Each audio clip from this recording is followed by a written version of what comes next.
Malcolm, back to you. Okay, can you guys see the screens? Yes, we can. Okay, as I said before, good evening. My name is Malcolm Bawikiti. I'm from Zuni, Pueblo. It's a pleasure to be here with you. First of all, I want to start off with telling everybody, give yourself a pat on the back and give each other credit for making very huge life adjustments in the face of this worldwide pandemic called the COVID-19 invasion and virus. So I want to have everybody just acknowledge that. I also want to open up with a special tribute to Dr. Martha Carmody. She's the one that developed a lot of our products, and she's been a practicing psychologist for several decades, and she's come down with a lot of different research on happiness. So a lot of the information that we're sharing with you is part of her product from her long life of doing research and looking at that, but we give her thanks for that. So I'd like to just get started. I know you guys have a very busy night, and want to just walk you through a little bit of what we can share with you. So the title of this is Parenting in a Pandemic, and really that boils down to basically parenting, how to get through a bad day with your child. And it's a pleasure for us to be here. I also want to just share with you a little bit of outline so it makes sense out of the chaotic manner that we may be presenting. Just kidding, guys. But just want to give you a little bit of how I structured the session so you guys will follow along and why we're doing it in a particular way. And so the first one I want to do is actually ask you a lot of questions. What brought you here? And what is some of the interests that you want to learn? What are some of the topics that you like to learn based on the topic we have? And then, of course, I also want to do a temperature check, just basically to get a lot of your frustration and your thoughts out of the way, especially with the inability to actually go to school or have kids go to school. So a lot of those want to just make sure we get them out of the way. And then after that, we will go into a little bit of the exercise and activities that I want to share with you. And a lot of the activities that we're going to share with you, again, is from Dr. Carmody's past experiences being a practitioner of psychology and working with a lot of parents. But it's also very important that sometimes we have to think about certain things in a very structured fashion. And in this particular case, we're going to think about taking a lot of the activities and think about inserting it throughout your day. And we'll take this as a daily perspective. Because a lot of times when you go to sessions, they talk about a whole year's worth of information, but we want to just make sure that we also focus in on the issue of habits. How do we develop habits? So we want to take all the information and put it in a very useful context. We'll also have a lot of activities and some practical supports interspersed throughout the session. And of course, we'll wind up with a question and answer. So without further ado, we'll get started. So the first thing I want to ask is basically to remind everybody that yes, we are in a pandemic. And a lot of times we tend to forget what challenges are happening. And so on a daily basis, we always go through a lot of different adjustments. So the first one is to face the challenge of COVID-19. A lot of times we look at the priorities. And so the questions we ask of you is, what is your priority? A lot of times people choose your own needs, other children's needs, and your other significant others or your husband's or your wife's needs. And so a lot of times as Pueblo people, we tend to put others' needs first of all. And when that happens, we usually tend to put our needs lower than everybody else. But coming from a Pueblo community, a lot of you are parents, and a lot of you are moms and dads, and both at the same time, as well as some of the dads are moms at the same time. So a lot of times when you're in that position, you don't put your priorities first. But we tend to forget that a lot of times when we're busy taking care of others, we don't usually take care of ourselves. And that is what we want to really refocus your attention on, because you have to take care of yourself. Sometimes your priority has to be your mental health need and making sure that you're healthy. Because in the long run, with all these pandemics going on, some of us may be unlucky to be around people that may be infected. And again, that's not the one thing that we're looking for. But it also means that another person may have to step in as a caretaker, and they won't do as good a job as you guys do. So we want to make sure that we focus in on that. So just want to remind everybody about that. So please put your own priorities first. And once you're healthy and happy, then everybody else will be like that. So sometimes as Pueblo women, as rural America women, sometimes we tend to put ourselves lower. So just think about that. The next one is, again, refocus on the priorities. Your own needs is priority. The health of yourself, your mental health, your physical health, and your social, emotional health is very, very important. Because when we look at things,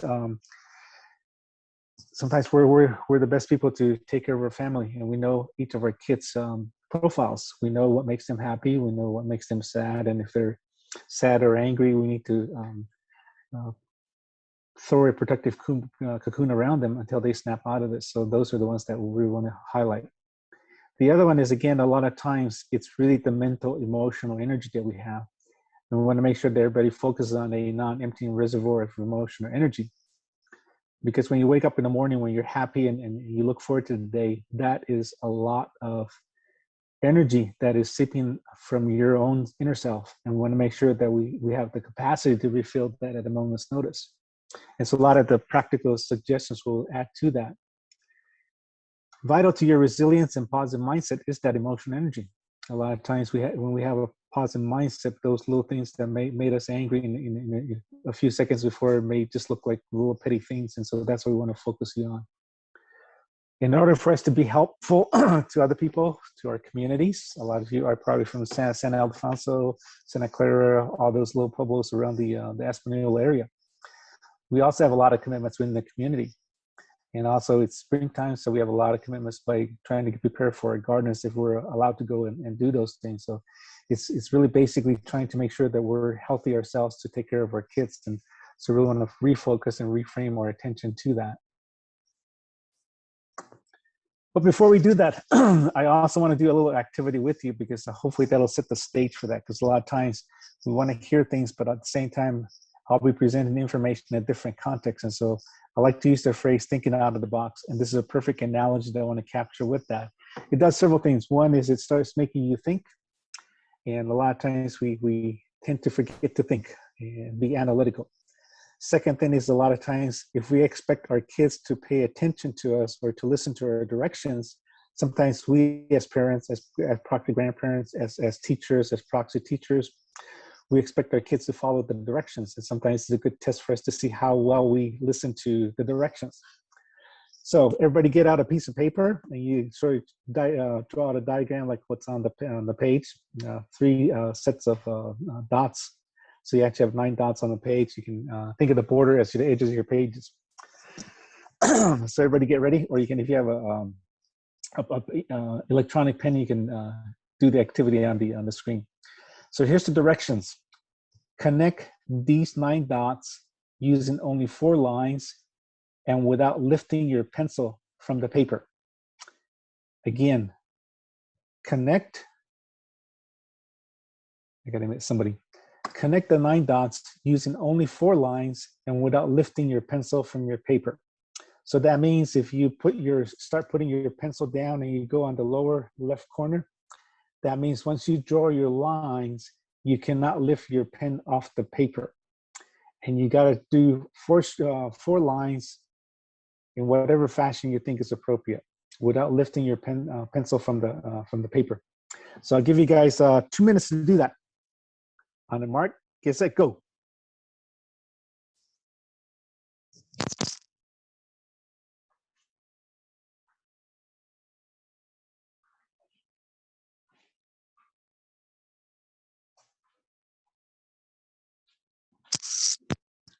It's amazing how people can actually follow directions. And when we start giving issues and directions, sometimes we tend to forget that we don't follow directions. I'm a perfect example of that. Sometimes I don't listen to the directions.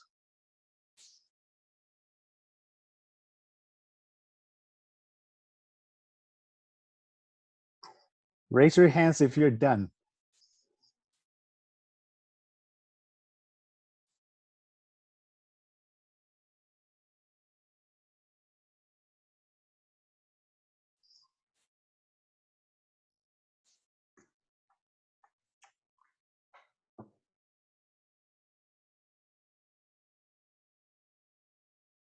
Okay, is everybody done?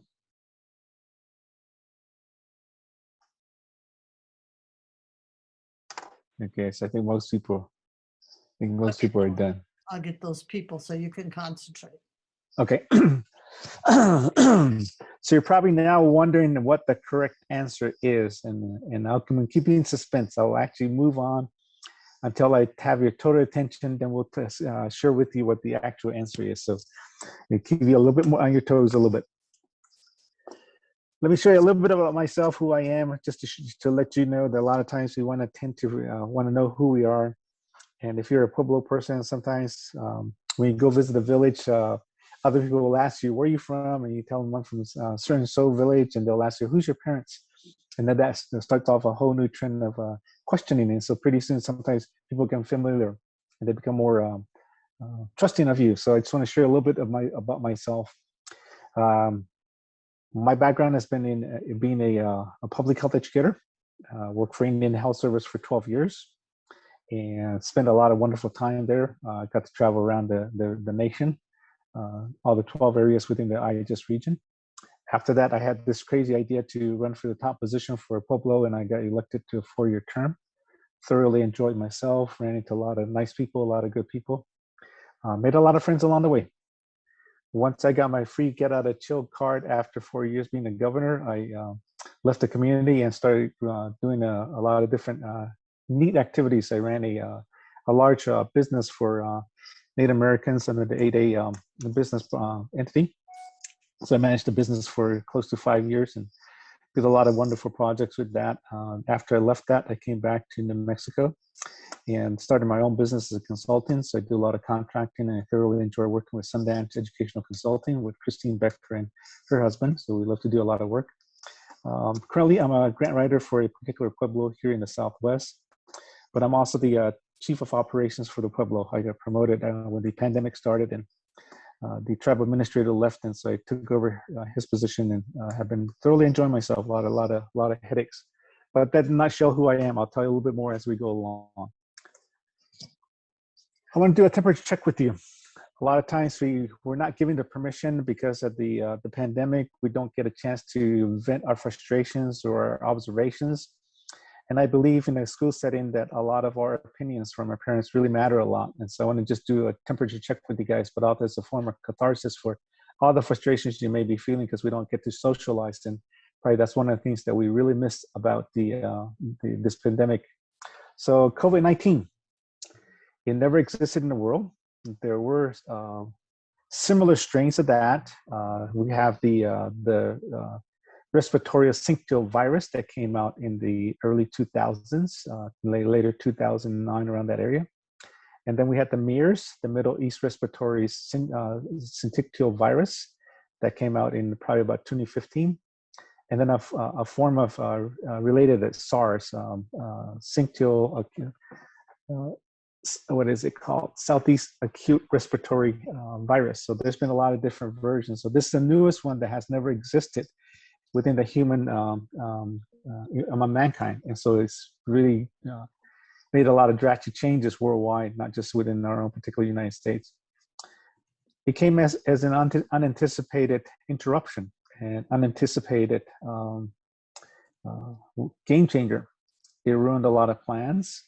It ruined a lot of holidays, and it interfered with a lot of ceremonies. I'm from Zuni Pueblo, where we have our Xoloco ceremonies annually since I can even remember, and don't think we've ever missed a year. This year was exceptionally different, where only the small participants could participate, and the sponsors of the Xolocos were the only ones that could observe the ceremony. And so a lot of people had to cook, still do their honoring their ancestors and doing their part to accept the spirits and making sure that they leave the blessings when they come. So a lot of people cooked and within their own homes, and then when it's time for them to feed the spirits coming, they would go there and deposit their food offerings, and so the sponsors would take them inside and they'll do all of that. So that really interfered a lot. Hopelessness. This pandemic has created a lot of hopelessness. Initially, back in January of 2020, there's talk about the vaccine will be developed maybe a year out, 2 years out. And so there's no cure for that. There was no vaccine. And people were running amok. People were scared, and rightfully so. And a lot of people felt isolated because they didn't want to be near anybody. There was a lot of misconceptions going around. There were a lot of myths. There were a lot of misinformation going on. And so it created a lot of isolation and anger. The other thing they created once we got in the middle of it, around July, January, July, August, around that time frame, that's when a lot of the shelter in place, the community shutdowns, the sheltering in place, the lockdowns started occurring through a lot of our pueblos in Indian country and throughout all the major cities. That created a lot of loneliness. You can't go visit families even if you're right beside them. A lot of us parents, our grandparents, as well as parents that have kids living in away from the reservation, away from New Mexico. That created a lot of loneliness because our kids were out there, they had their own families, were living on their own, going to college, all of them. They were left alone outside. And the only way we could interact with them was phones.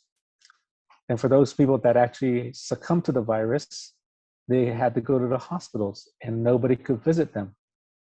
So imagine some of our elderly, when they get ill, they took a while for them to go through all the symptoms. And so by the time they're filling out, they're not aware of where they're at. And so when a couple of days later, when they snap out of it, they don't know where they're at. They're in strange surroundings and nobody that they know is around them. And nobody that speaks the same language is around them. So imagine all that loneliness, all that anger. And then, of course, being on the reservation, we all got to be isolated. We were alone, no visitors, no outings. So that raised a lot of anger, frustration, doubt, and fear. And so that's normal. That's something that we all had to go through. Again, just a lot of the simple things that we missed. Some of the simple things that we took for granted.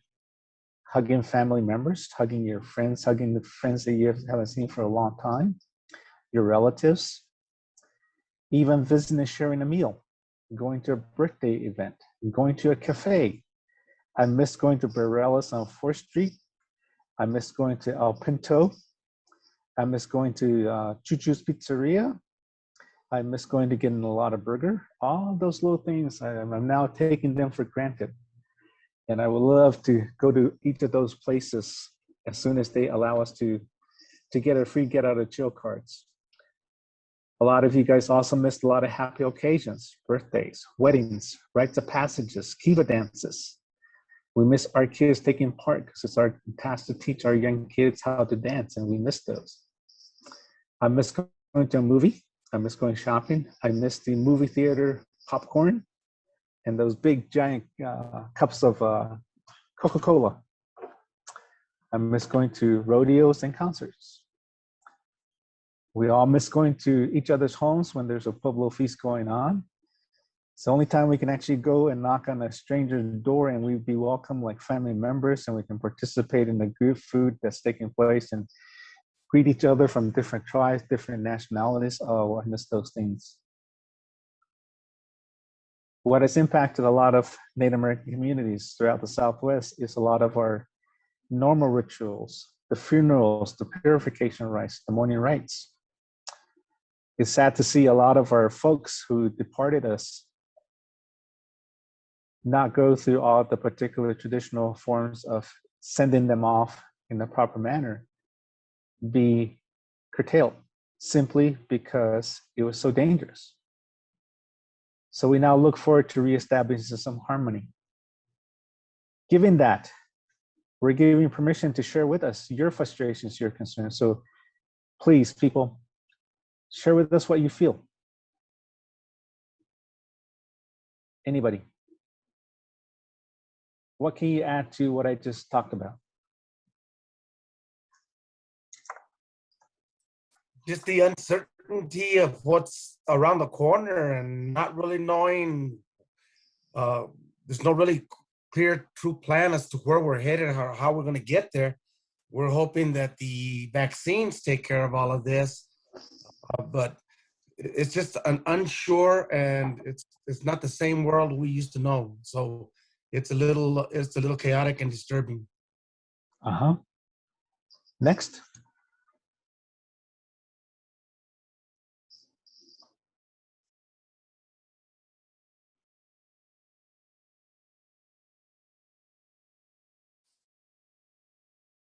Anybody?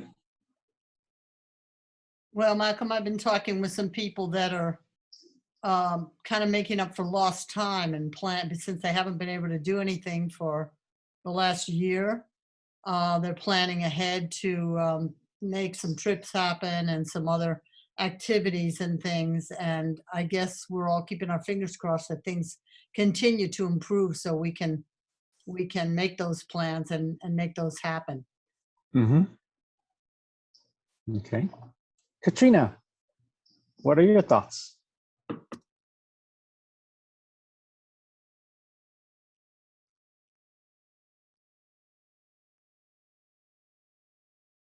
We can see you, Katrina. Michelle, what are your thoughts?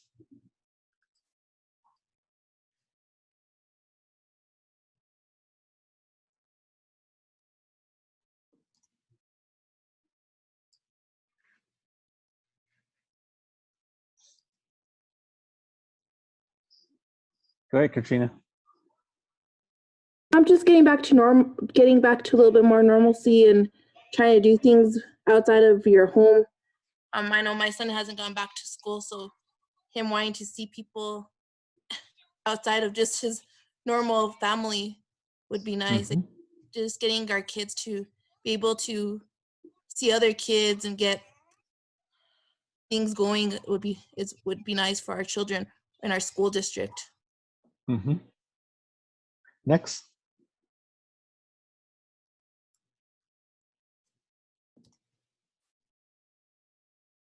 Okay. Please feel free to, as we go down, when you get your courage and your get the unmute button, please feel to share, interrupt me and share a lot of your thoughts. I don't mind that at all, but we'll keep moving on. Parents, despite the pandemic, parents need to be grateful. Our family's safety, health, and well-being has been paramount. Yes, we miss all the social events, the athletic events, and the political events. We all miss those, and we look forward. That's why we have all our traditional ceremonies, our prayers.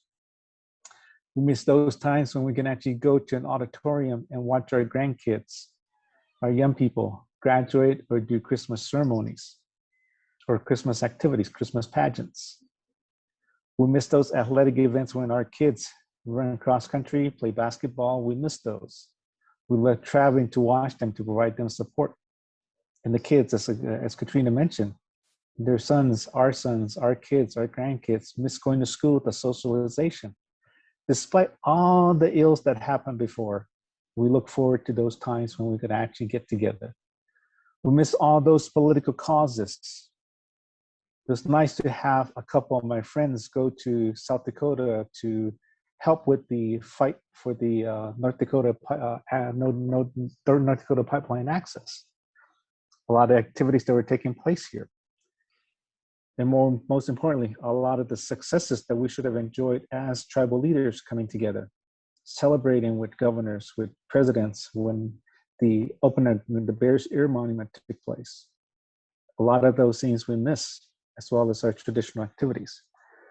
But that's what we can hope for. That's what we can look forward to. Hope is coming.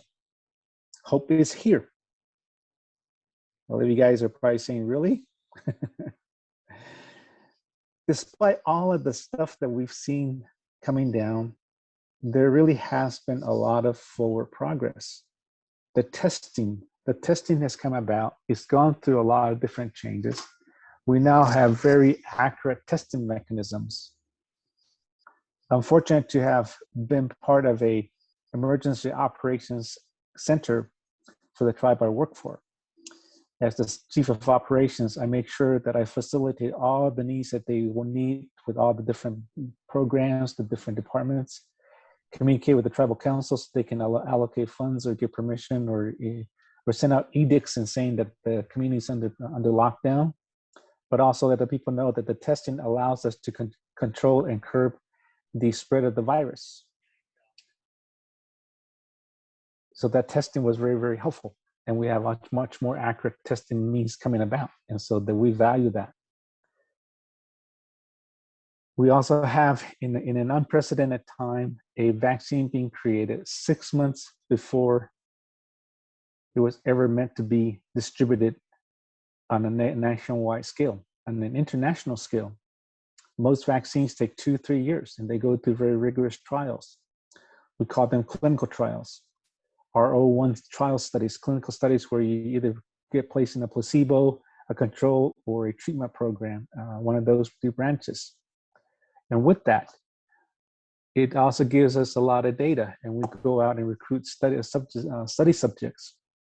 But because this was never been done before, and there was a need to get people to be safeguarded, what Ricardo talked about, making sure that uncertainty is taken away. That vaccination took a lot less time. And when that occurred, we actually have cut out one phase, but it's still ongoing, and that is a larger population study. You guys have heard when the COVID virus was adopted, when it was authorized, the term is EUA, Emergency Use Authorization. And that's how Pfizer vaccination came about and was distributed. Next was Moderna.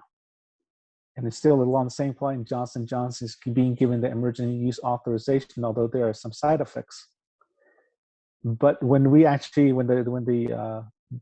top medical leaders approved that emergency use authorization, we're still doing the part of the vaccine trials, but we're going on a global scale by doing the cohort studies. So every person that is getting vaccinated is still part of the study.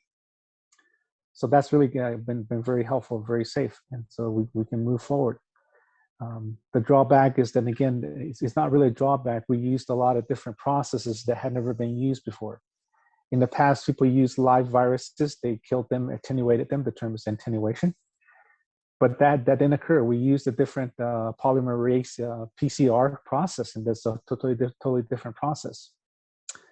And again, you hear the side effects of those, but those are some of the benefits outweighing the cons. And so that has been very helpful.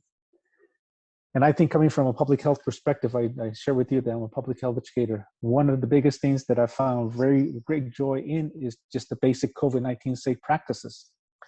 Well, in the old days, when the time of the hantavirus, we called them universal practices, universal safety precautions.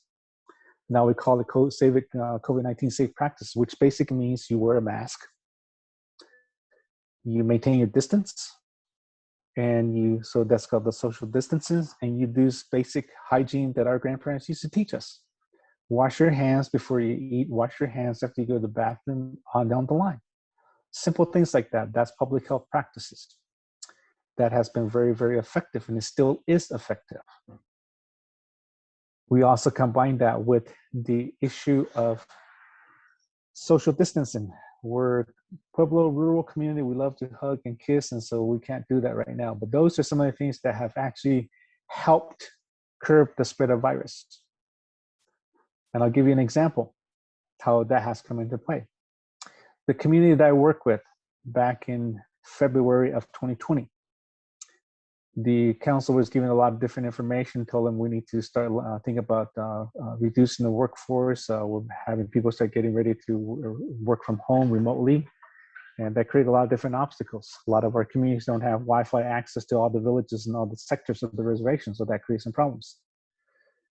At the same time, they started coming up with the masks issue, the social distance and the hygiene. And that has been the most practical, beneficial impact in preventing the virus from spreading. So from February of 2020 to August of 2020, the Pueblo that I worked in, a population of 4,000 on a reservation, we had less than 5 cases reported. On average, we'll go up to maybe 15 to 20 at the most. And we had 0 deaths up until that time. And because of the success of those basic COVID-19 safe practices, even before the administration of the vaccinations, we only had 2 deaths related to COVID, and those were people residing off the reservation. So we were pretty successful, but therein laid the danger. Because we did the implementation, we did the tribal council to shut down, do all of that, emphasize the practices, and paying people to stay home and work. Paying people to stay home, not travel. That's the shelter in place. It allowed us to keep the fatality down, but it also created a false sense of security. So from August to October, we allowed our people to start traveling a little bit. We lessened the restrictions. And with a span of 2 months' time, our rates went up to 300 cases, 400 cases. The highest caseload we ever had in a particular given week was 500 COVID positive patients. We had to isolate all those because sometimes when you come from El Pueblo, you have extended family members. So we have five family, 5 generations, one household. We had to put them in different locations, different mobile homes, and so we could keep them on track. And we lost a lot of people. So in August, September timeframe, we lost some tribal members during that time period. The highest was back in December before the administration of the first dose of the Pfizer COVID-19 vaccination. We had to shut down the week before Thanksgiving because people did not listen. They traveled, they came back, they spread the workload. Even some of our members were guilty of that. So we had a big surge, and so we had to shut the entire Pueblo down. So we've been shut down since then, but we're slowly coming back out. And so, of course, we had the immunization. So our rates are back down to 5 active cases. Our highest fatality right now from the COVID directly related is 18. So we did pretty good. So I just want to share that with you because hope is coming. That's the message I want to give you. And it is going to be very helpful. And so with that, it goes to what you guys are here for. As parents, you have been locked in your home. A lot of the normal practices has been sort of all into mishmash. There's no boundaries. And so we're here to share with you that a lot of what has been normal, we have to consciously think about creating structures, creating routines that we normally do to help you get back to pre-COVID-19 sense of normalcy. But at the same time, we should embrace the fact that take for granted that you had a chance to stay with your children, your grandchildren for a year and a half. Yes, there are times you probably want to ship them and pack their bags and ship them elsewhere, or you want to have them and go back to school. But in reality, we should cherish that because we will soon have to go send them. And again, remember, there's still that danger. And the danger is so very real because we do not have an approved vaccination for kids under 16 yet. So there's still a whole cohort of people that we need to immunize so we can get that community immunity that we're talking about. And so in that sense, it's still a dangerous time. And even though families, the parents can get all vaccinated, it doesn't protect our kids. I was just reading an article yesterday, in fact, this afternoon, about a family, both parents and their older kids above 16 got vaccinated. They flew to Hawaii. The day after they got to Hawaii, their youngest child, I believe was around 11 years old, maybe 10 years old, started showing symptoms of the initial breakouts of the COVID-19. Because he had underlying health conditions, he was taken away within the span of 3 days just upon arriving in Hawaii. You have stories of people that when they got their first dose, they started relaxing their safety precautions. They go visit and they go out, they come back, and they test positive. So those things are still there. We also have those very rare exceptions where people have gotten both their doses, not interacted, given the 14 days mandatory time after you get your second dose for the full immunity of the vaccination take place. Yet 2 months later, they contract a different form of the COVID-19 virus. So all those things are still there. But as rural communities, we have always survived. We're very, very, very resilient. I remember the hantavirus. How many of you guys still remember the hantavirus in the early 1990s, mid 1990s? I still remember that because I was a public health educator working at the Zuni service unit, and the first patient 0, came from one of our neighboring communities, Pine Hill. A healthy 30-year-old man brought into our emergency right around 4 o'clock, 4:30 when we left. Everything seemed normal. Next morning, we report to work. Everybody's told you have to gown up, universal precautions. Go to your offices, stay in your offices. don't interact, wash, keep a mask on. We started asking why. During the morning grand rounds, they talked about this patient zero. Some of our nurses stayed up all night trying to do research on that one. They got shifted to Gallup Indian Medical Center, Gallup. He passed away over there.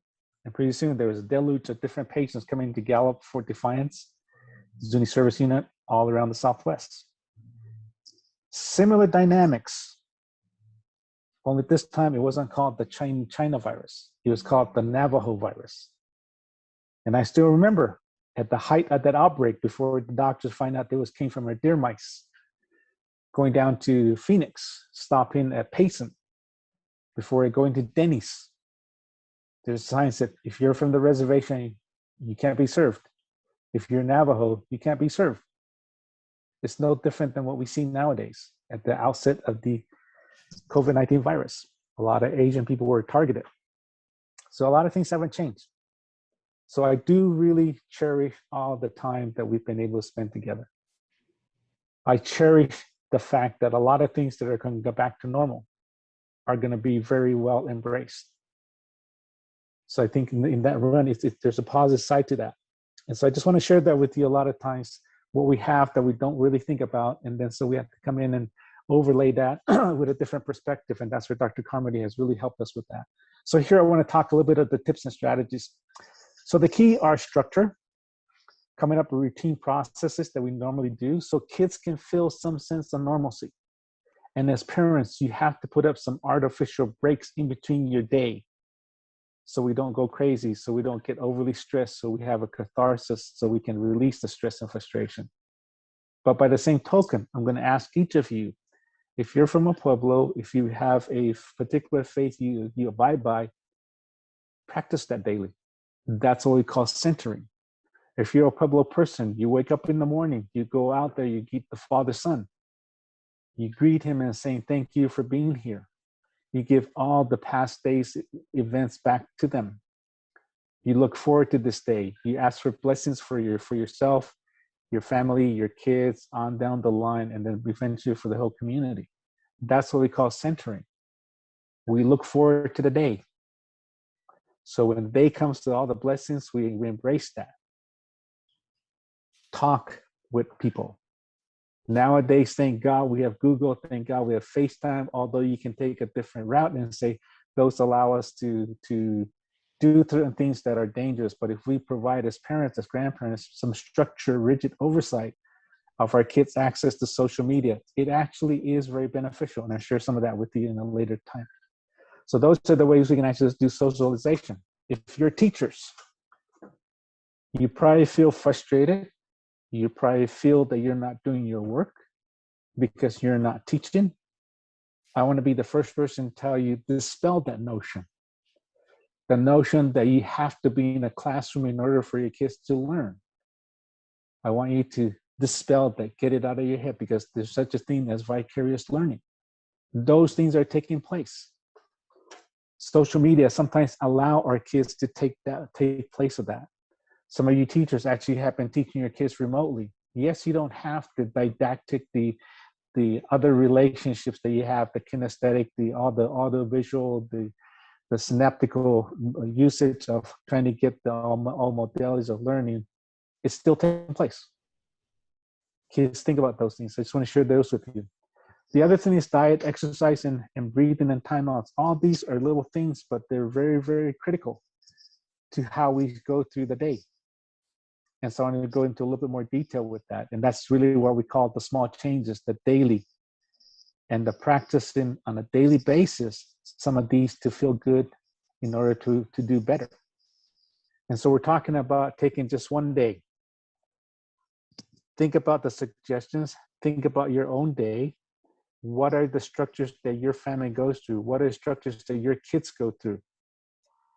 Write those things down. Translate them into chores, translate them into activities, and how you structure and intertwine a lot of suggestions by Dr. Carmody. That will definitely benefit us as parents.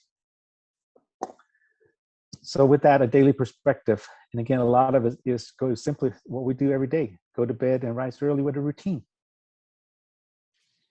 Sometimes we need to have our kids go to 8 o'clock because it takes them an hour to actually go to sleep. So 9 o'clock is the perfect time. And then at least as parents, we have a 1 hour before 10 o'clock to do what we want to do. We also want to emphasize stress busters. We also want to create, when I talked about if everybody's staying home, we lost that break when our kids went to school. The kids no longer have a daily school bell to ring or alarm clock to wake them up. So sometimes we have to create those artificial barriers, artificial breaks to allow us to come to that point where we can actually create some barriers. We also want to look at a little bit about creating the pause button. When we know that certain things are coming about, we want to press that button so we get a chance to do what we need to get done. The other one is positive reinforcement. A lot of times we forget that. Sometimes in a stressful day, we forget that positive reinforcement is so critical. And those little things, those small little words actually help a lot. And by doing those positive reinforcement, we also look at self-esteem. And then the flip side of that is hurt feelings. Sometimes we say a little word that may be taken out of context. And so we have to help our kids understand and heal that feeling. And then, of course, the other thing is one dinner table at a time. A lot of times we tend to forget that. And then I'll share with you a process that we used in one of my activities. We used to work with a company called Sage Council. And in there, we actually knew where all the Indian people were in Albuquerque. And so we would go out and knock on doors, and usually nobody's home except the head of the household. So we would tell them who we are and what we were talking about and encourage them to call the offices or this particular issue. And so when people came home at lunchtime and dinner time, they would sit down and they would ask, these people came by. The family would ask them, what were they going by? What were they trying to do? And they would share with them that they came by to tell us to vote on this particular issue or call the governor's office because they need to help on the vote or anything like that. So that's what really helped us get the word out. So sometimes we tend to forget that. So that's what we call one dinner table at a time. And of course, at the end of the day, come up with a bedtime routine where families can actually see what can be done, what process can be taken to enjoy the day. So that's one of the things that I want to share with you on that note. The other one is, how do we actually have a good morning? Mornings can be difficult without the school bells running. So sometimes children will wake up on their own schedule, and that can have its benefits. However, structure helps kids feel grounded in familiar days, so morning routines are very helpful. Sometimes we have people that start the day with feeling good music, and sometimes just playing powwow music or pueblo music is going to be very helpful. So that's the one we need to look at that. Diet, as we mentioned before, sometimes we have to include some protein, so a good breakfast. Eggs and protein would be sometimes be good, useful to add. Plus, we also have our blue cornmeal mush, all those pancakes. Those would be very helpful to have as part of your regimen. Have everyone make their beds. As Dr. Carmody states, the state of your bed is the state of your head. It's ironic because I remember having the good fortune to hear an old Navy SEALs commander when we were doing a lot of defense contracting work when I used to work for the Intertribal Council, the Tribal Information Technology Council. And we had one of the Marine Corps folks talk at one of our meetings, and he talked about why when you're in the military, you make your bed because it's one way to gain some achievement. It's getting that structure in place. So if you keep doing that daily, it reminds you that certain things have to be done. Those small things need to be taken care of. So when at the end of the day, when those folks go to war, when they have to go on a mission, they already know what the routine is. They know the value and they trust the process. And so sometimes we have to embrace that and analogize that for our kids. How many of you guys remember growing up herding sheep or milking cows or going to the field to hoe weeds? If you can, there's a little button called a raise your hand. You can hit that. For me, it was always going to school and walking 2 miles to school. And then we're unlucky to also be in cross country. So at the end of the day, you run during practice, you run 5 miles, and then you get back to the school. And then you have to walk 2 miles back to your whole hometown, to your place. And when we got home, Mom would ask us, did you chop the wood? No. Guess what? We have to do it. So sometimes that was very helpful. It helps us with the routine. How many of you guys as parents actually have chores for your kids? Hit the raise your button again. All right. So those are very, very helpful. And so that's one way of getting structure and routine to our kids' activities. Sometimes it's helpful to have kids do their own charts, and that also translates into a rewards chart. We have our grandson do a rewards chart, so we have different chores that we want to have him do, so he gets a reward for that. And at the end of the week, he either gets some sort of prize or gets to do whatever he wants to do. His mom gives him a little bit more, maybe 5 minutes of extra time on his Xbox. So all of these things are just simple things. So that's just the first suggestion we have. Malcolm, just call your attention to the chat. You have some comments coming through. Okay, let me look at them real fast. Okay, let's see.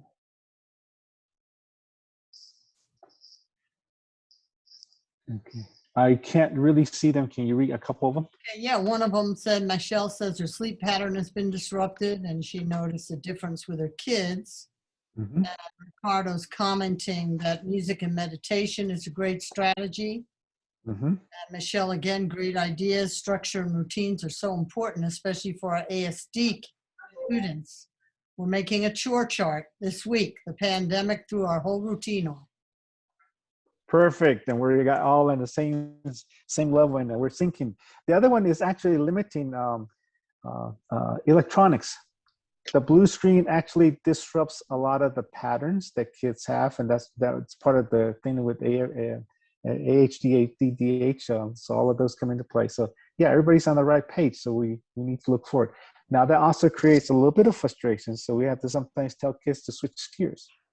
And again, we have a lot of kids that are not used to those unstructured activities, and so they seem tense and angry. And of course, if they can't go visit their friends, they also get angry. So as parents, we have to guide them. It's okay for kids to feel frustrated. It's normal. As parents, we go through that process. But as parents, we also need to step in and control that. And one way is by saying, let's spend a minute together relaxing. And that's really where the routine part comes into play. So remember, we're only looking at this in a one-day perspective. So when you see kids getting a little bit frustrated, or when we have a couple of kids together and they start fighting, it's time to sit down with them. We as parents have to demonstrate that. So we can tell them, let's sit down together. Let's sit down on the floor or on a bed or a couch, and let's start doing some exercises. The one thing that I like that even works for parents is that let's all count to 10. You'd be amazed that when you're angry at somebody else and you count to 10, it's almost a 90% guarantee by the time you reach 5 or 6, you're going to start laughing. But the strange thing about that is when you start counting, it is a awfully big perception of time, the total silence that you hear when you count to 10. Most of the time, if I get angry, I count to 10 and people start laughing, they start laughing. So that's one way. The other one that a lot of Native people have and Pueblo people have is the joke. When things get very serious, some comedian in the crowd always makes us laugh, and it's the same concept. We let all the stress go. So it's really a matter of letting the stress go. And that's really the concept behind this one.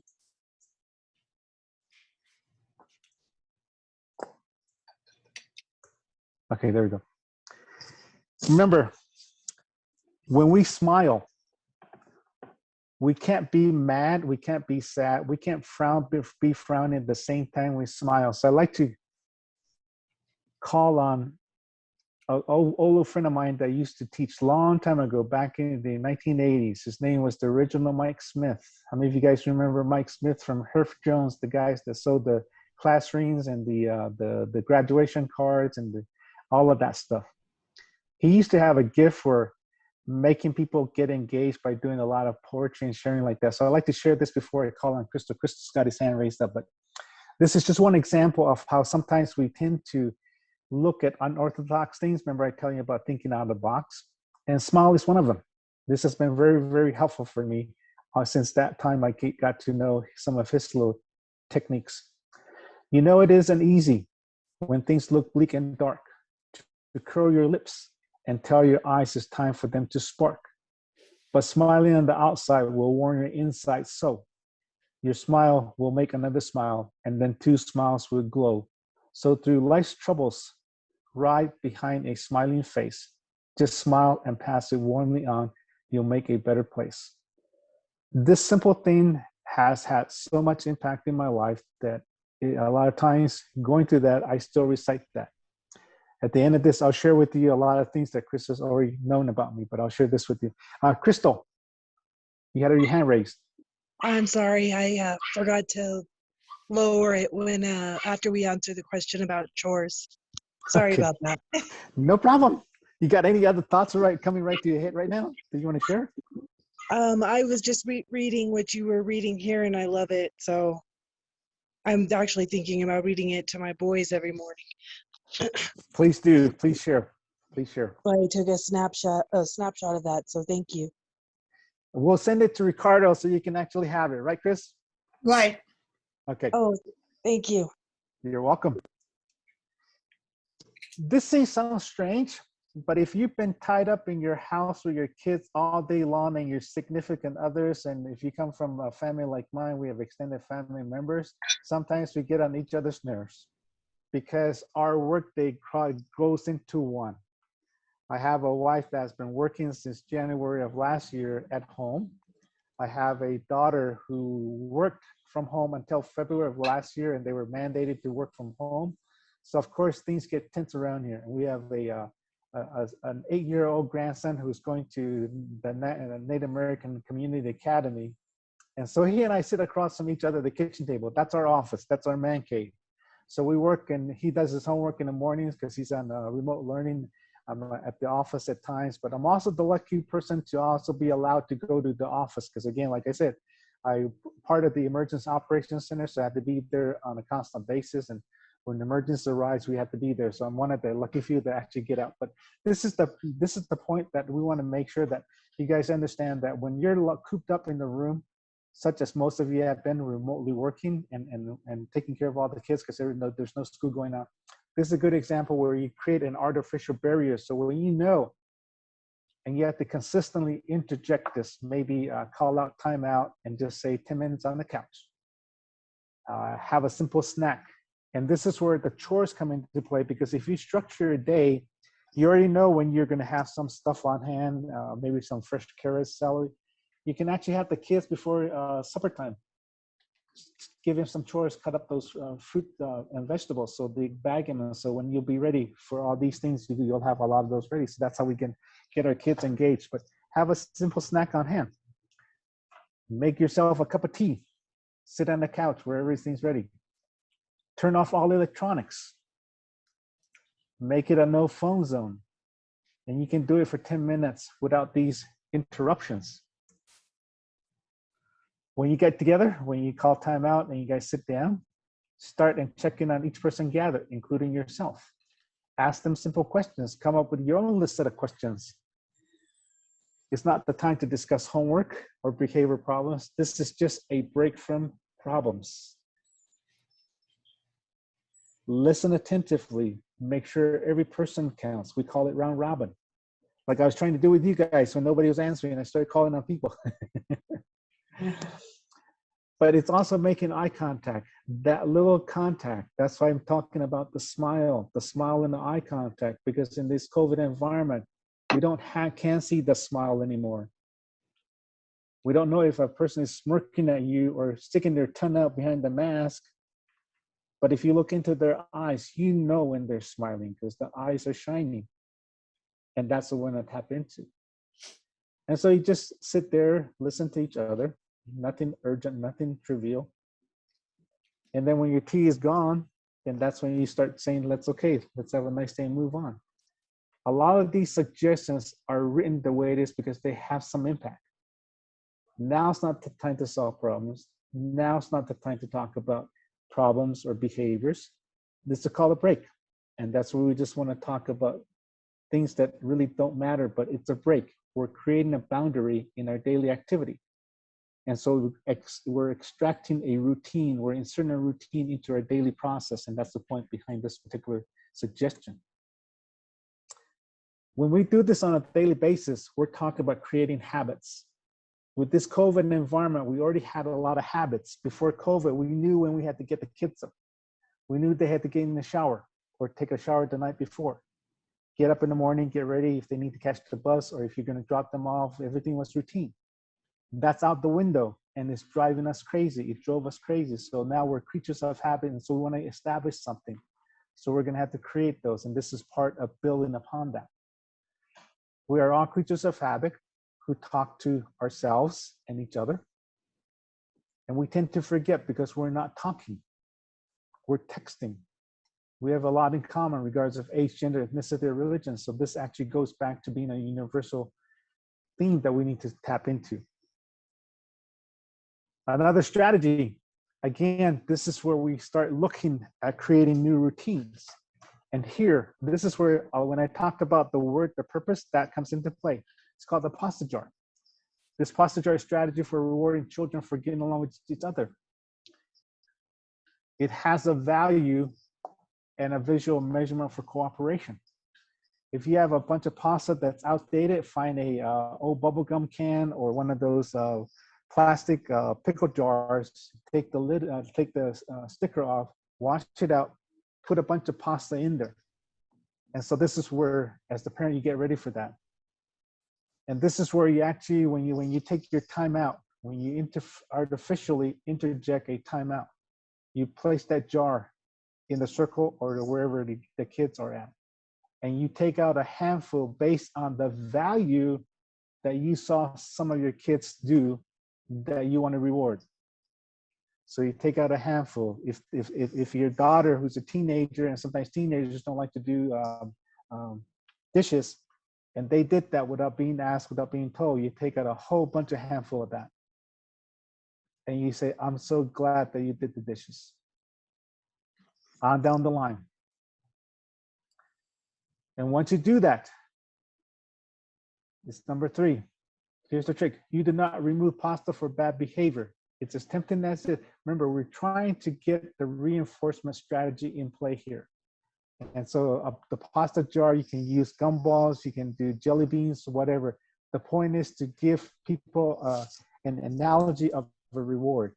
And kids will like that. It's a simple strategy, but if you implement it, it definitely does work. And again, you tally that until the end of the week. And then that's where our family, on Fridays, we say, well, let's go have ice cream. And everybody loves ice cream. So either choose between Cold Stone or Baskin Robbins. And it becomes a real treat and becomes a new routine in this crazy environment that we're in. This is the one I really want to share with you, put a bandage on hurt feelings. And this is where we teach our kids a new strategy, a new way of perception. Here are some ways you can help children turn away from teasing, taunting, and troublesome comments. As parents, you have the chance to soothe the unkind words of others by describing a strategy for seeing a different truth. Here's the simple part, the genius part. Words are sound waves, pure and simple. We instinctively know how to ignore sounds that don't have a personal meaning, such as the annoying racket of a bus or a loud sound of a motorcycle when it makes as it drives past. A disruptive noise like this interrupts a phone conversation or a song we are listening to. But we know if we just wait a minute, it will pass. We don't usually become upset. Our brain discards certain sounds and ascribes and gives other meaning. Have kids make a list of noises they instinctively ignore. Appreciate that this truth gives each person a lot of power to discard mean-spirited comments by the children. Help them stop the words at your ears. Don't let them into your mind. You're the boss of this. This is a technique that we can teach kids not to listen to words that hurt them, especially when they go back to school, when bullying occurs. Or sometimes we as parents, sometimes we say something without really catching ourselves, and we say something that is taken in a negative tone when we really didn't mean it. So we're teaching kids, if you hear words that make you feel angry, upset, or less sure of yourself, replace them with, that's just like a noise. You know, when you're trying to study and a loud noise comes by, if you just wait, it'll pass by.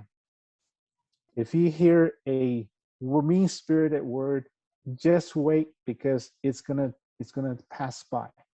This is one technique we can help kids understand. It's one way we can help kids while we have time every day that we can make an impact on them. So number 3, teach your children that the chosen words say something true about the speaker. Is that person nice, considerate, generous, or mean or rude? Is the speaker a true friend or not? It helps us get them to have a perception. I like to call it analytical thinking skills, problem solving skills, because as parents, as adults, we want to look at things. We have a choice. When we hear somebody say something mean to us, we have a choice to either respond or a choice not to respond. And if you were raised by good grandparents, they taught us that sometimes you have to ignore the mean things they say, because at some point they will come and ask you for help, and you have to be ready to forgive them and turn around and help them. That's just the way we're taught.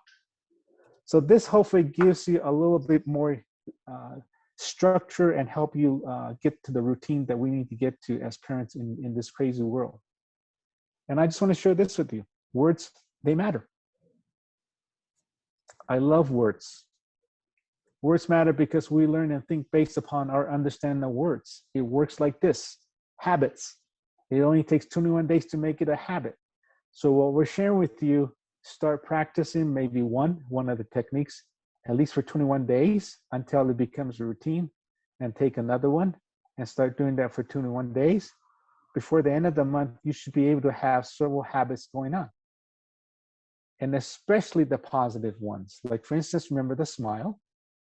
Remember, your face is your fault. You choose to smile. If you don't smile, you're gonna frown and your anger is gonna show through. Spread the happiness, because you can only reap what you sow. If you start farming smiles, people are gonna smile back. I missed a day of going and taking an airplane ride someplace to a different part of the country before COVID. I would love to do different trainings in different cities, so I would go to the airport. And sometimes it's a long ride, and sometimes you say, I hope nobody sits beside me. I hope I don't sit beside a talker. All those things. And then once in a while, you come across that special person where you guys just sync.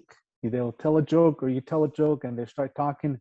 Before you know it, you know their whole lives at the end of by reaching the other end of the destination, the airplane flight.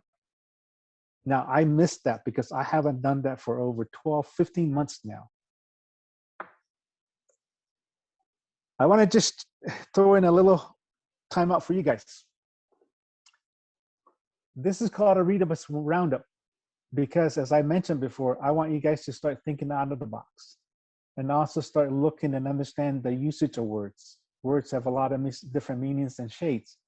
But at the same time, let's also start looking and identifying how our kids react. What do their behaviors say and how do they talk?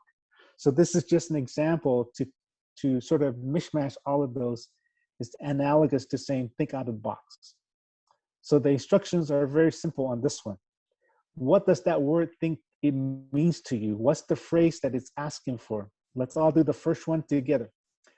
There's a little box with blue letters. What does that letter spell?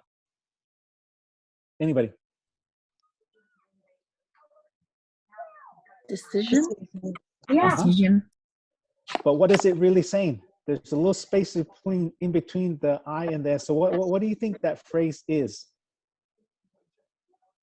Oh, okay. Think prior to making a decision.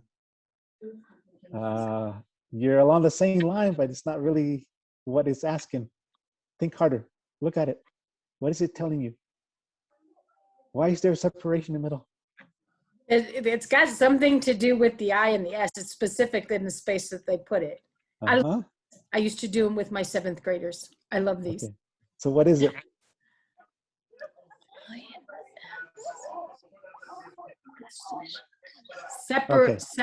Separation of, separate decision. Make the How about decision split together. decision? How about split decision?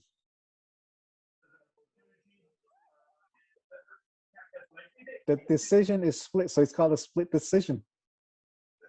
Yeah. Okay? Okay, Got let's it. do one That's- more together. Let's do one more together. What number 2? What do you think that is? Underage. Look at the 3 words. No, because there's 3 ages. And then the second one Yes. is underlined. So Yes. position of the second one being specific, and then that there's 3 ages is specific. Okay, so remember, think out of the box. I thought it was underage since it's underlined. Middle Yeah. age. It could be, but it really isn't. There you What's go. another one? Oh yeah. I think Yvette just said it. Middle age. Yes, yes. Okay, guys, I'll give you 2 minutes to do the rest and write your answers down, and we'll take a quick break. I'll give you guys, this is your break, so go ahead and complete that, and I won't talk until we, in 2 minutes, and then we'll come back. Chris, you can do it too. I know it by now, Malcolm.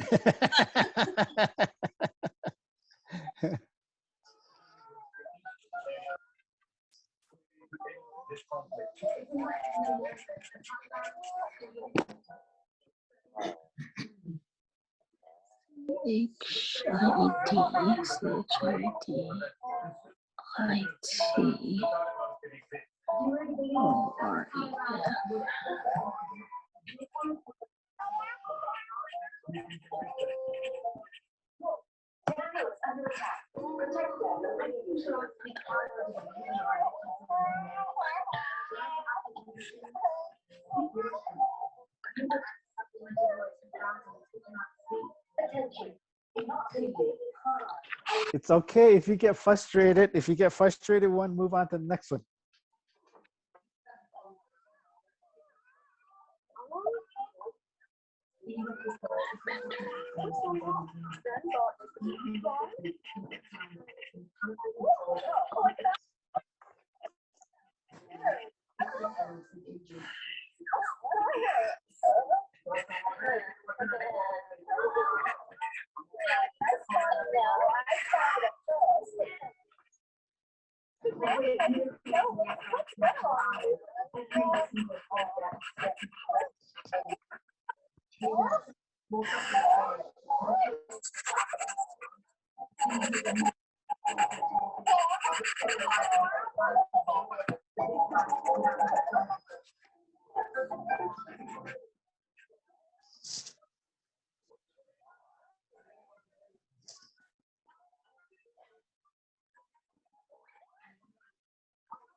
Okay, you guys have 30 seconds left.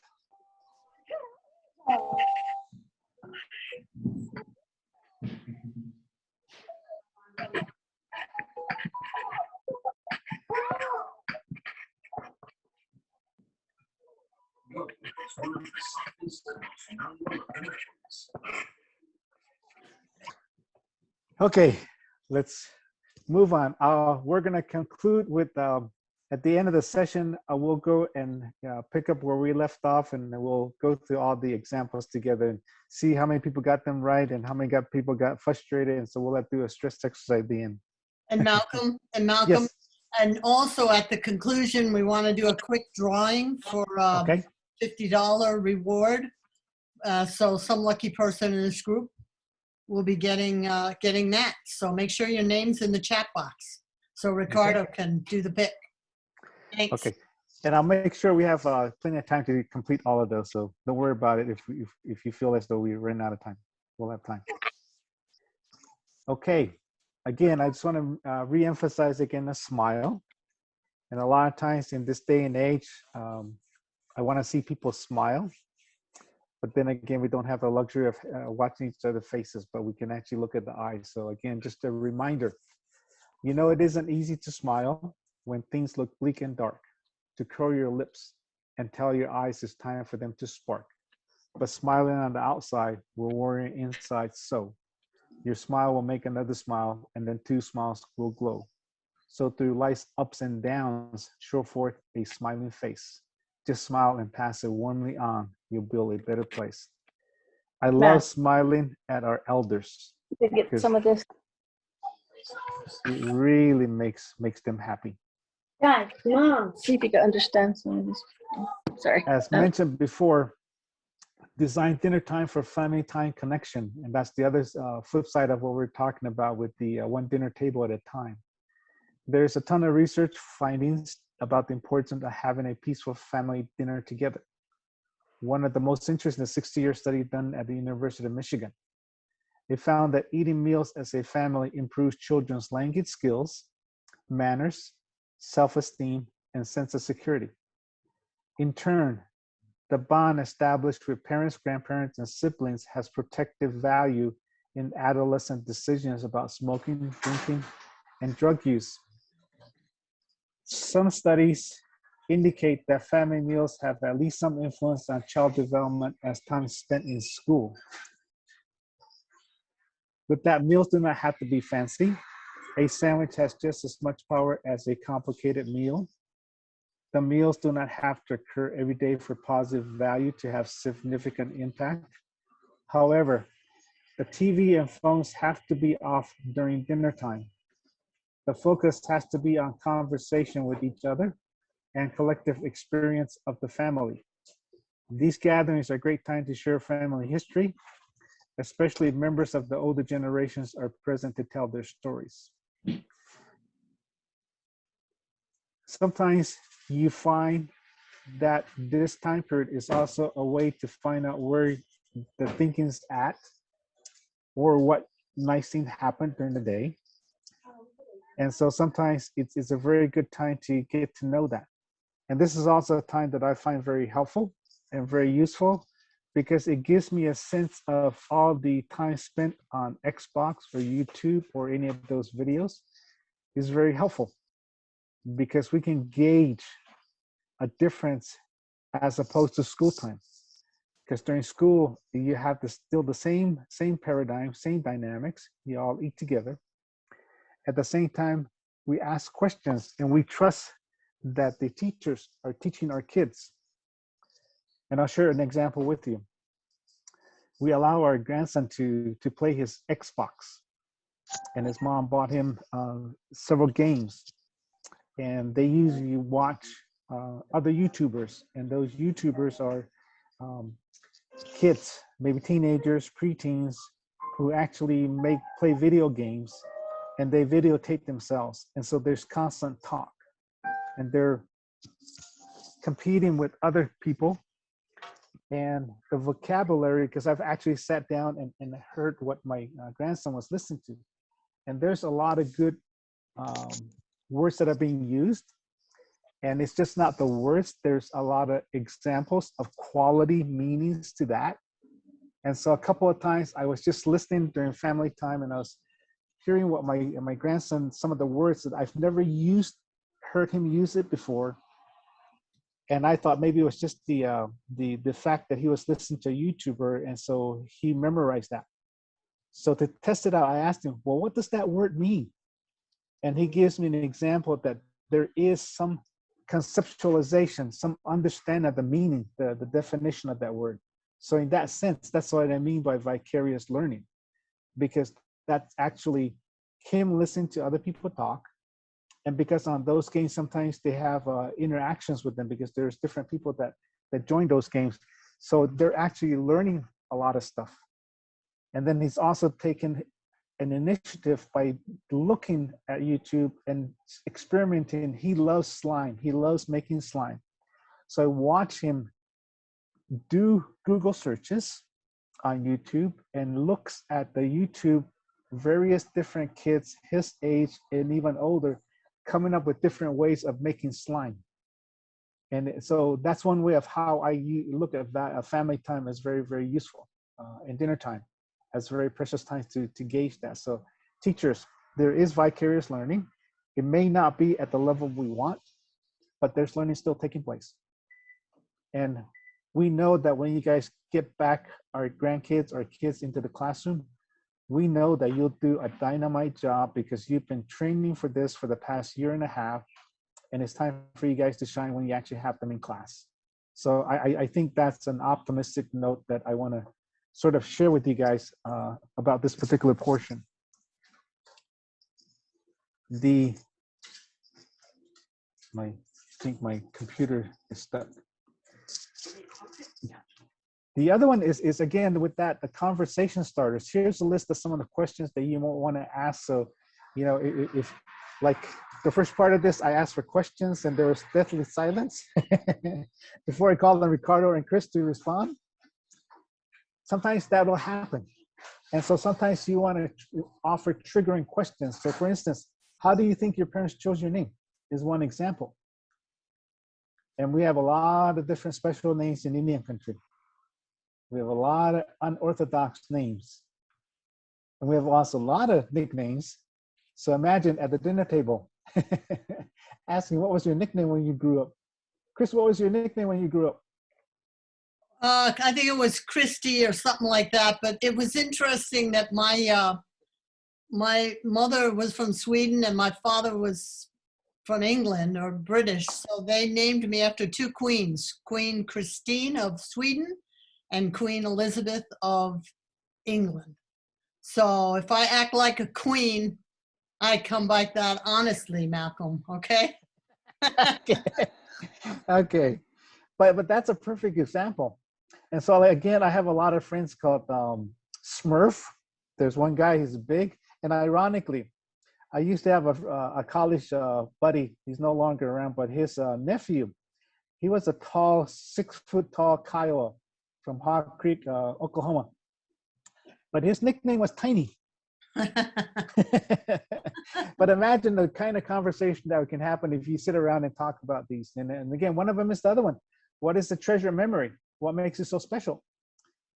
And for kids, you'd be amazed at some of the things they come up with. So this is just a list of questions, triggering questions that you can ask.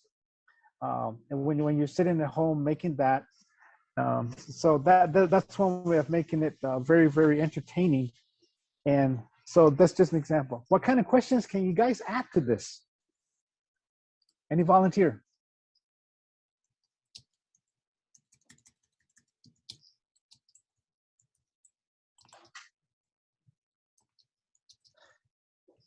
You know, for me, I'm now wishing that I have more time with my grandparents and my parents because there are a lot of questions that I would like to ask them.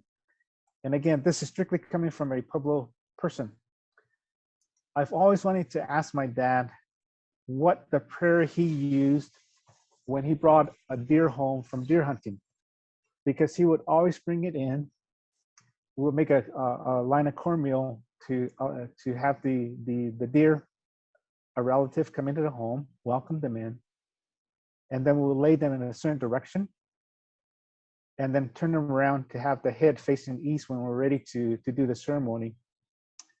And the ceremony is that our mom, before my mom was my grandmother, the head of the household, would get, if it was a doe, they would take out the manta and all the things that go with having a manta, the belt, all of that, and they would put it over the deer. If it was a buck, we would take out the dance kilts and the necklaces and all of that, and they would put that on. And so that was our ceremonial way of welcoming one of our relatives coming back and visiting us. We would also, my dad would also use tobacco, native tobacco, and make an offering and pray and pray while smoking. I would always listen to it, but I never caught the full length of the prayer. And to this day, I regret not having him record that prayer for me because I want to teach that to my kids. I know a little bit, but there's some stanzas that I missed. But again, my older brother and I have recorded my dad record a lot of different prayers, so we have those available. We've translated those into English, so our younger generation can actually have that. So I just want to share that some of the things that can happen when you have the family time, the connection. And again, I think you can see that you can modify this. So if you know you want to do this during lunchtime, maybe have these type of things. It can start and become a family habit or a family treat. And of course, you always have the dinner time, one dinner table at a time. So hopefully these suggestions are going to be helpful for you. Wow. Yes. Was there a question? Okay. So going to the end of the day, we want to make sure that we also have some routine that kids know today's at an end of another day, that we have to do those things we need to do: brush our teeth, get ready our clothes if we need to, or get stuff ready that we need to do tomorrow morning. And again, this is a perfect time to have them go down their chore list and check them off. Because if it's a habit that us adults have to do, some of you adults, some of you teachers, do you guys have a daily to-do list? I have several daily to-do lists. I have a to-do list for my personal home, because I think I have to do a lot. I do a daily list for my job, my 8 to 5 job. I know what items I need to take care of when I get to the office. And then, of course, those little interest things that I have to do. And then also because, as I mentioned with you guys, I have a business on the side, so I have to also think about those things. And I don't want Chris to bother me when I know I'm late. Just kidding, Chris. Late to getting PowerPoints to her. So okay, that's the first thing I got to get done when I get off work. So, but I'm just teasing you, Chris. But these are times when we actually need to start looking at, because when you check off those check marks, it makes you feel good. And imagine if kids see on a daily basis them checking off the chores they've done.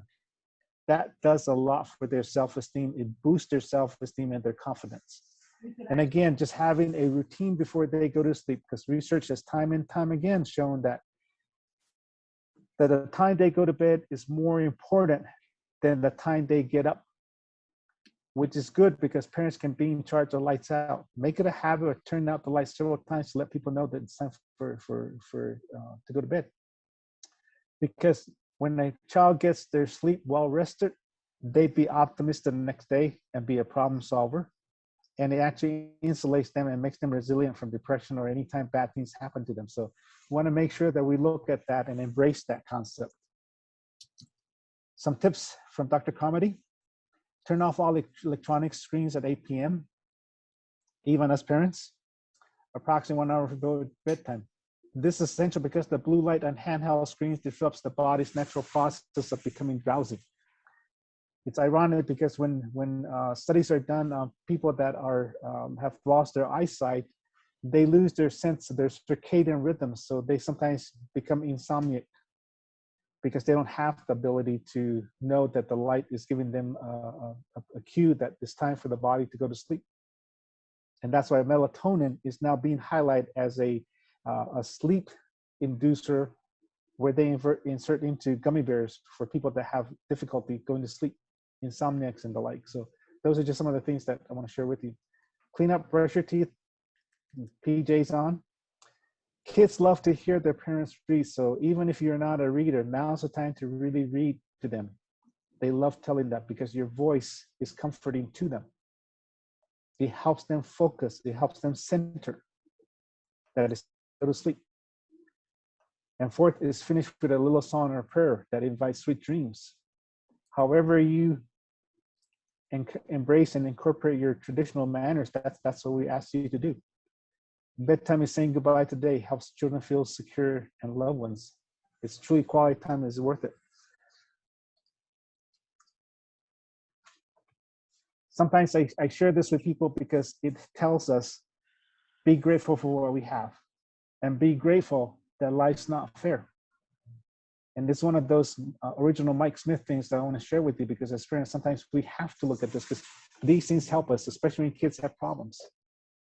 It's a habit to pick up. It's a good habit. Isn't it neat that life's not fair? so that I can have my share through life's ups and downs. I travel. Isn't it neat that life's not fair? So when I am down, I truly know. The message here, my friend, is simple. It matters not the times I fall. It's getting up that earns the crown.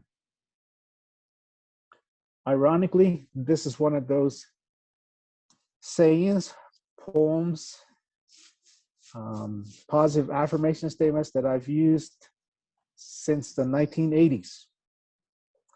This is one of those that actually helped me get out of that rut from being an alcoholic.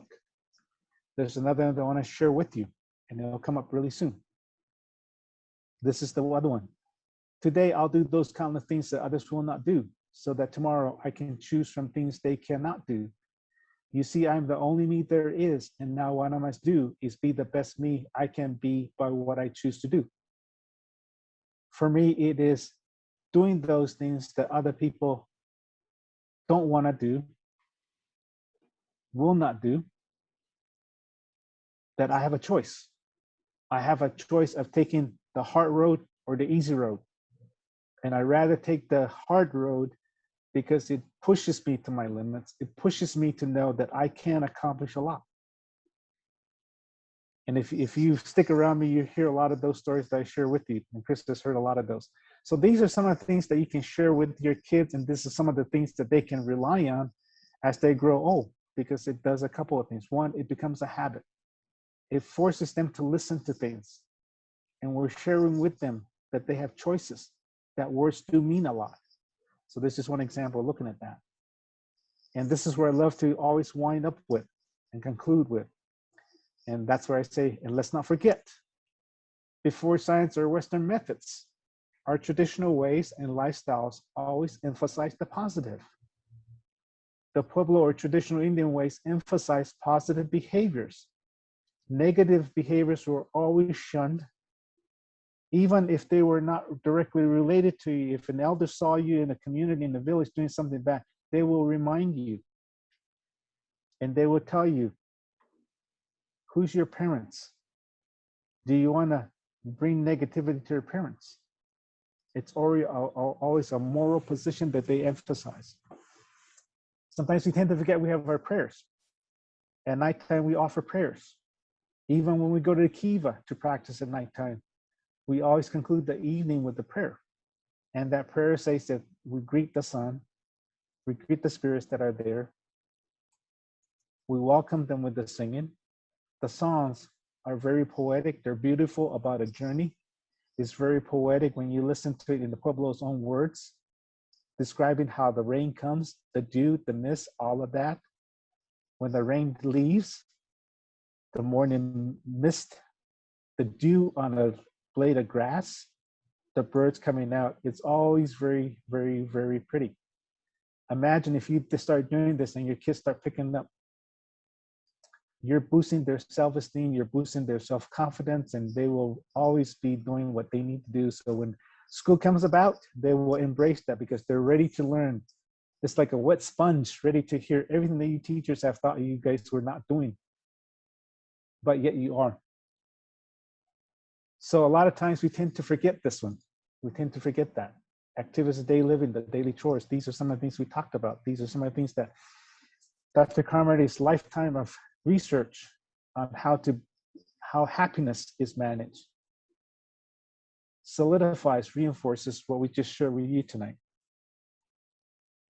And of course, our prayers. I'm going to just share with you a couple of prayers, native prayers that talks and encapsulates what just went through, what we shared with you. Here's a Zuni prayer. Ma'luki yatonne, on yato katach illa pate ona. Yam tela shinayela na kwaika na hot na ona ela tekete anna. Yam le atachu kapin ahoi. Tens awan kaki kes le ana kepa hos yam tinan laki ko. Yam kashima isleana, yam toshon isleana, one as a kwaika, one as ikan. Luka yaton ne tot na ona hon o awana ela tenapia. Hom chawe, hom tsumme yanshime nawe.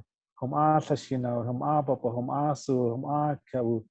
Iwi kanawe, don't not listen awa yubachi ti. Kwa hosakia is chostona ansumena atiam negan.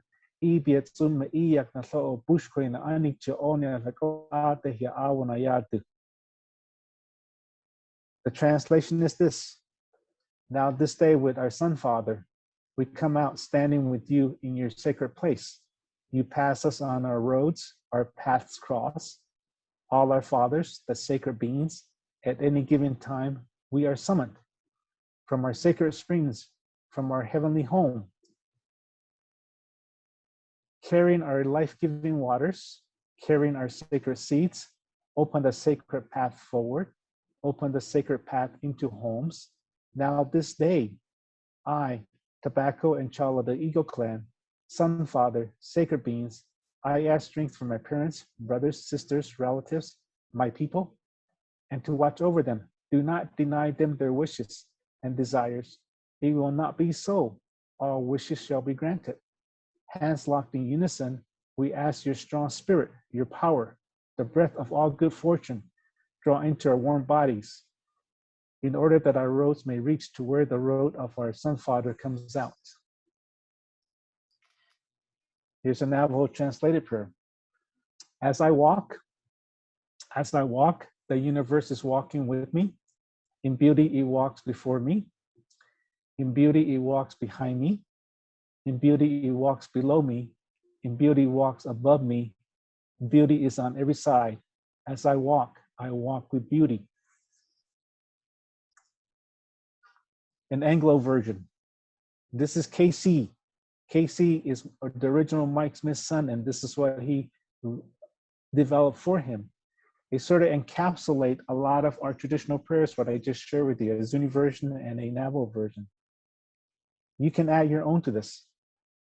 Thank you, God, for this great day and all the things that came my way. And with tomorrow's coming light, please help me to always do what's right. Please help me walk in happy shoes and learn from every path I choose, the lessons that are there for me, to be the best me I can be. So when I lay me down to rest, we'll know I've done my very best. And Lord, my strength, my friend, my guide, thank you for walking by my side, for laughter when the road is rough, and courage when the times are tough, and tears that wash away pain. Thank you, God, for everything. Amen. In conclusion, I hope that I've shared with you a different perception. I hope I added to Dr. Carmody's suggestion that if we look at these things and look at them from a one-day perspective and see how we can incorporate this into our daily activities, given the fact that all rules were thrown out the window, all boundaries have been obliterated with this COVID pandemic, that if we start instilling new rules and boundaries, we can get back to the normalcy that we're looking at. We can get back to teaching our kids the hope and optimism that is there, and bring forth all those things that we forgot, such as the prayers, such as the words do mean something, words do hurt. Sticks and stones may break my bones, but words can never hurt me. We know that's not true. We know sticks and stones can break your words, but words hurt your heart.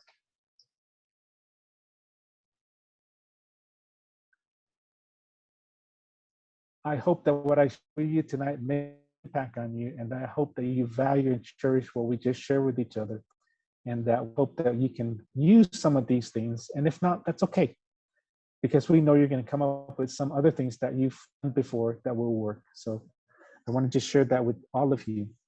And again, just as a winding conclusion, I want to make sure that you guys know who I am. I'm the first family from my family that graduated from the University of New Mexico back in 1976. I was working for the Pueblo for about 5 years. And after that, I transferred to the public health service as a public health educator. I worked there for 12 years. I thought I was going to retire and thought I would move up, but I was in competition with auntie. I wanted to become a service unit director. My auntie was the service unit director, and I didn't want to kick her out of her job, so I had to move on. And I did some work at the Washington, D.C. level office for a long time, traveled the 12 regions of the state and the nation, enjoyed a lot of time. And then I had this crazy notion to run for the governor. And I was the youngest governor ever elected for the tribe, and I thoroughly enjoyed my 4 years with that. Gave me a lot of different opportunities to meet a lot of people. go to places I've never been before, and truly still work with other great leaders. I work with Tex Hall, Governor Bill M. Tubby, Jim Gray from the Osage Nation, Kelsey Begay, Edward T. Begay, Dr. McKinney, Everett Rhodes, Tex Hall, a lot of folks. Met a lot of great people along the way. And then I left politics and I ran a private business. When I got recruited, the business was already belly up. They had $1 million line of credit. They only had less than $100,000 left. And I was offered the position and they said, we can't offer you anything. Still, I took it. In a year's time, we came out of the bankruptcy. Almost made it to bankruptcy. After 4 years, I left the business in 2007. We had $5 million cold hard cash in the Native American Bank in Denver, Colorado. I had 700 employees nationwide, and I had just completed $40 million worth of product for a $90 million contract with the 4 branches of the federal military, Department of Defense, the Army, Navy, Air Force, and Marines. And after that, I had to do my penance, get back to community. So I volunteered as a grant writer for Sage Council. They offered me a position as the executive director. So I took it. And so I ran their program for about 3 years. And then I got recruited by Pueblo Laguna. So I've been there since 2001. Thoroughly enjoy my time. That's who I am. I appreciate your time. And now what you guys have been waiting for. This is the diagram. This is thinking out of the box. How many of you guys got this? Did anybody get this? Can everybody turn on their video? Yes. Good one. So remember, it's 4 lines. And again, I was trying to give you a hint by thinking out of the box. The only way you can get all those, cross those dots, is by going out of the box so you see the angles. Yeah. Okay, Angie got it. She did? It took a while. All right, congratulations. Let me go show you the next one. Okay, so on this one, it was the rebus. So we already figured out the first 2. The first one was split vision. The second one was middle age. How about number 3? Who got that correct? I got one another. I don't Yes, know. that's the correct answer. For real. 4 was editor-in-chief. Got that one. 5 is T for 2. T for 2? Yes. Oh, we came up with T for 8. You overanalyze. 2, 4, 6, 8. So we counted all the we counted 8. But T for 8. Yes, parents, sometimes we make a bigger molehill than we need to, huh? 6 is bigger and better. That's what it was. 10.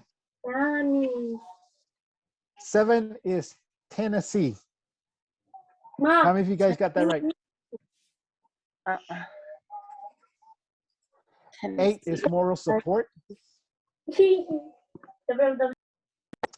9 is forget it. Moral support. 9 10 was is what? 9 Forget is it. forget it. Oh. There's forget it, and so you're Yeah. fast forget. How about 10? How many of you got 10 correct? Some of you guys should have. Not me. Small talk. And then 11 is crossbreed. Got that. 12 is how many of you guys got that one right? Oh no. I got 12. Half-hearted? Yes. All right. 13 has been very, very tough. Mixed metaphor. Mixed metaphors. So actually all the words are mixed up, so it's called a mixed metaphor. So if you unspell it or untangle it, it's called mixed metaphor. How about 14? How many of you guys got that right? Sideshow. I got it right. Yeah. Okay. How about 15? How many of you guys travel? What was 15? It's travel overseas, correct?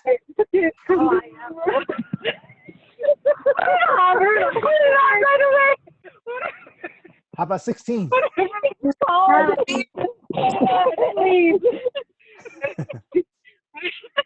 You couldn't get it out. I couldn't get it out.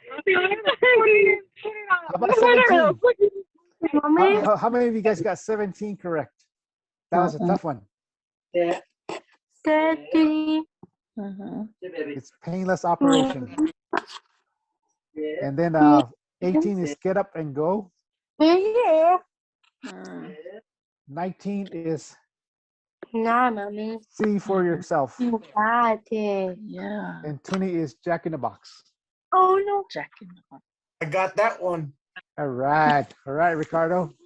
Ladies and gentlemen, it has been a pleasure. I hope that the material we share with you is going to come in handy, and that the handbook is going to be your gift. It's a real good gift to follow through on. It's got a lot more activities. On that note, thank you very much for enjoying my time with you all, and hope that you guys did in return. Thank you. Thank you. It was really nice. Very well done, Malcolm. Can we stop screen share and open all the videos up real quick? Okay, I got everybody's so that I can draw a name. $100. $100. $100 for somebody. Let's see. And the lucky person is Ricardo Sanchez. Ricardo won. Actually, it's Isabel that won. Oh, nice. Isabel, you get $100. Okay, that's courtesy of Sundance. Malcolm and I are contributing that. And Isabel, would you put your name and address in the chat so we can mail a check off to you? And Ricardo, thank you very much for inviting us. Is there any questions for Malcolm or comments? Very well done, Malcolm. I was very pleased, and I think everyone on here was very pleased as well. Well, very good information. Thank you very much. I appreciate it. Thank you. Anybody else comments or questions? Thank you very Hello, much for Estrella. all the information. Thank you. Bye. I won. Bye-bye. Thank you, Malcolm. You're welcome. Okay. Have a Isabel, nice evening, everybody.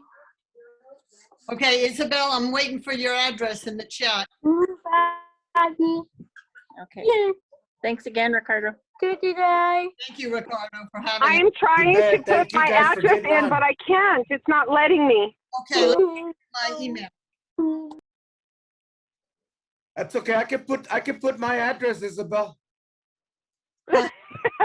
And your bank account Okay, number, right? there. It's just not letting me put anything. Okay, I can't even write a text message. there's my email address, sundance@spin.net. Email me your address. I want to make sure you get that. And Ricardo doesn't intercept it on the way. I promise you. Do I email it to you, or who do I email it to? Email it to me and then we'll send you a check. I sent you the Okay, email will address, you- Isabel. Okay, that'll be fine. Okay, and then You Malcolm, can send me. You can send it to my school address. okay, you just give me that and I'll send it. And then Malcolm's going to send us the PowerPoint to go over to Ricardo. And then Ricardo, we should be all good. Keep us in mind in the future, huh? You have a good Sure group. will. That was very well done, Christine. Thank you. Well, it was all Malcolm, but we're happy to be the intermediary. So everybody stay safe. Thank you so much. Thank you. Thank you so much. I enjoyed it very much. Thank you very much. Thank you. Bye-bye, guys. Good night, Okay. guys. Ella, Entonces, Bye. chao, entonces. Bye-bye.